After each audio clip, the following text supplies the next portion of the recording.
Hello, students. So I decided to just take a hack at a couple of these exam style questions from the review to help you out. And I hope you start getting the idea. There's really only a few different skills from this unit. It's just switching between polar form and Cartesian form, and then a few other things after that. So it's not so bad. Just practice it a little bit.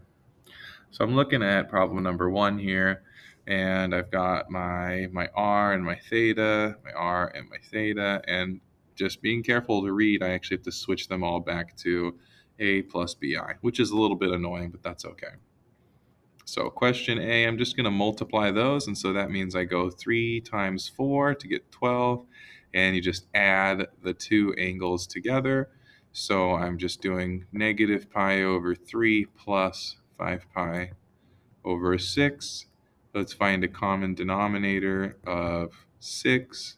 So that's negative 2 sixths plus 5 sixths leaves me with 3 sixths. That's such an annoying word to say. And 3 over 6 becomes pi over 2. Last, to give my answer in terms of a plus bi, I think about pi over 2 on the unit circle. That's pointing due north. And so this just becomes the number 12i. To give it specifically in a plus bi format, I would say 0 plus 12i, like that.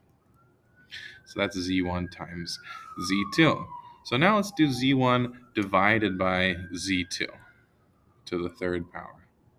So z1 divided by z2, well, multiplication means you just add the angles, and so division is just subtracting the angles from each other.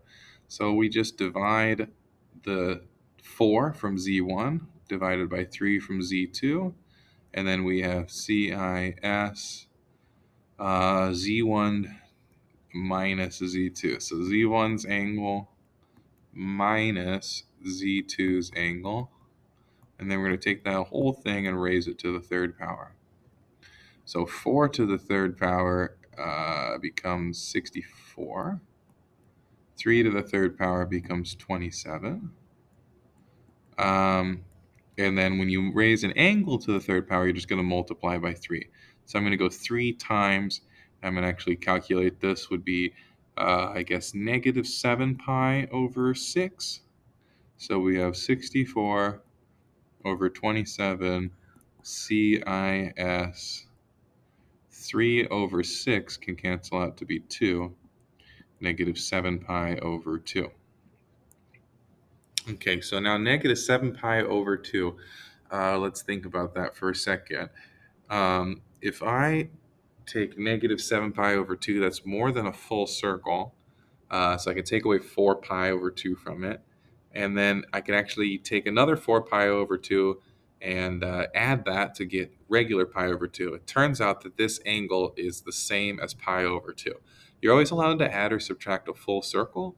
And so if you're adding or subtracting 2 pi or multiples of 2 pi, that's equivalent to adding or subtracting 4 pi over 2. And so if I add 4 pi over 2 to it twice, I get pi over 2, which is again pointing due north. And so we end up with 0 plus 64/27 I. Almost done with this first exam style question. Part C asks us to do z1 squared and then do the conjugate of that. So if we do 4 CIS negative pi over 3 squared, then conjugated, really actually doesn't matter the order there, but let's do it in the order they wrote it. So we square 4 and we get 16 CIS, we multiply negative 2 pi over 3. I believe we're done with the squaring now. And now we're doing the conjugate. And the conjugate is actually really easy to get to in your CIS form because the conjugate keeps the same real part but has an opposite imaginary part. So if you imagine rotating in one direction, then rotating an equivalent amount in the other direction, maybe I can draw a picture better than what I just tried to do with my hands. So if I rotate theta degrees up like this, this would give me an a plus bi, and the conjugate would be this reflection right down here, a minus bi. And just based on the picture and the geometry of it, you can see that that would just be a negative theta. And so to do the conjugate of something in Euler's form, all you do is just do the opposite of the angle. And so because I had a negative angle, just make that angle positive. Then I look at the unit circle for 2 pi over 3, which is the same as 120 degrees. That has an x coordinate of negative a half and a y coordinate of square root of 3 over 2. And so we go negative a half times 16 plus, I guess it'd be 8 times the square root of 3i. Because I did square root of 3 over 2 times 16 and then stuck an I on it. So that's it for problem 11.